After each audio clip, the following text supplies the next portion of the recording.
আসসালামু আলাইকুম বন্ধুরা, আশা করি আল্লাহর মতো সবাই ভালো আছেন। আজকে আমরা যে বিষয়টি দেখব সেটি হচ্ছে ওয়ার্ডপ্রেসে লগ ইন করার সময় আমাদের একটা প্রবলেম দেখা দেয়। সেটা হচ্ছে এই যে এরকম একটা লেখা আসে, যেমন sorry you are not allowed to access this page. So এই প্রবলেমটা আমরা কীভাবে সলভ করব সেই বিষয়টা আজকে আমরা দেখব। সেটার জন্য আমাদের cpanel লগ ইন করতে হবে। আমি cpanel লগ ইন করে আছি অলরেডি।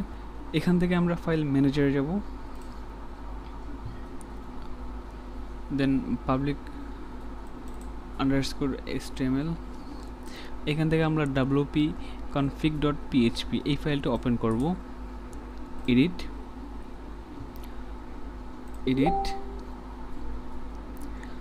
কন্ট্রোল F দিব, F দিয়ে এখানে আমরা সার্চ দিব wp _debug। এই পাশে একটু খেয়াল করেন, এখানে ফলস লেখা আছে, এটাকে আমরা ট্রু করে দেব। ট্রু দিয়ে সেভ চেঞ্জ, সাকসেস। এখন আমরা এটা রিলোড দিয়ে দেখি এটা আমাদের প্রবলেমটা সলভ হয়েছে কিনা। সলভ হয়নি। এখন আমরা আরেকটা কাজ করব, সেটা হচ্ছে এই যে এখানে যে লেখাটা আছে এমপি, এটা আমরা চেঞ্জ করে দেখব। টেবল প্রিফিক্স থেকে এমপি এই লেখাটা কেটে দিয়ে সেভ চেঞ্জ, সাকসেস। আবার আমরা রিলোড দিয়ে দেখব ওটা ঠিক আছে কিনা। ওয়ার্ডপ্রেস এরর দেখাচ্ছে, এমপি দিয়ে সেভ চেঞ্জ,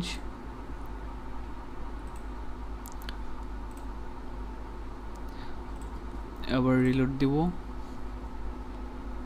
এখান থেকে লগ ইনে ক্লিক করে দেখব ঠিক আছে কিনা সব কিছু। আমি আবার নতুন করে দেখি সব কিছু ঠিক আছে কিনা। প্রবলেম সলভ হয়নি। আরও কতগুলো ধাপ আছে, এগুলো আমরা ফলো করব।